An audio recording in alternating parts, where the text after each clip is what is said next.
আপনারা স্ক্রিনে দেখতে পাচ্ছেন। ওষুধটির নাম হচ্ছে ডেফিকুইন। এটি একটি ক্রিম জাতীয় ঔষধ। আর এই ওষুধটির উপাদানের মধ্যে রয়েছে হাইড্রোকুইনন 4%।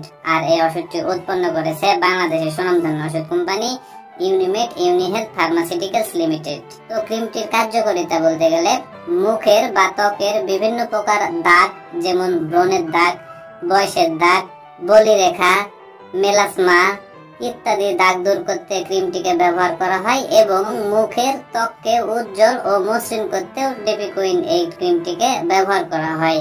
তো সাধারণত ডেফিকুইন এই ক্রিমটির কার্যকারিতা বলতে গেলে এগুলোই। এখন আসুন যে ডেফিকুইন এই ক্রিমটির আসলে ব্যবহার বিধি কি সেটি নিয়ে আলোচনা করা যাক।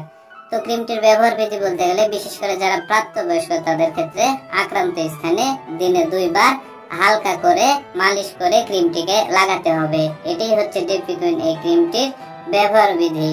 আর ক্রিমটির পার্শ্ব প্রতিক্রিয়ার কথা যদি বলতে যাই তাহলে ত্বকে জ্বালা পোড়া করতে পারে, চুলকানি হতে পারে, লাল ভাব বা শুষ্ক ত্বক হতে পারে ইত্যাদি। তো সাধারণত এগুলোই হচ্ছে ডেফিকুইন এই ক্রিমটির পার্শ্ব প্রতিক্রিয়া। আর বিশেষ করে যারা গর্ভবতী এবং স্তন্যদানকারী মায়েরা আছে সেই সকল মায়েদের ক্ষেত্রে ক্রিমটিকে ব্যবহার করা যদি খুবই প্রয়োজন পড়ে যায় তাহলে কোনো চিকিৎসকের সাথে পরামর্শ করে সতর্কতার সাথে ক্রিমটিকে ব্যবহার করতে হবে। আর ডেফিকুইন এই ক্রিমটি বাংলাদেশের যে কোনো ফার্মেসিতে বা ওষুধের দোকানে একটু খোঁজ খবর নিলে অতি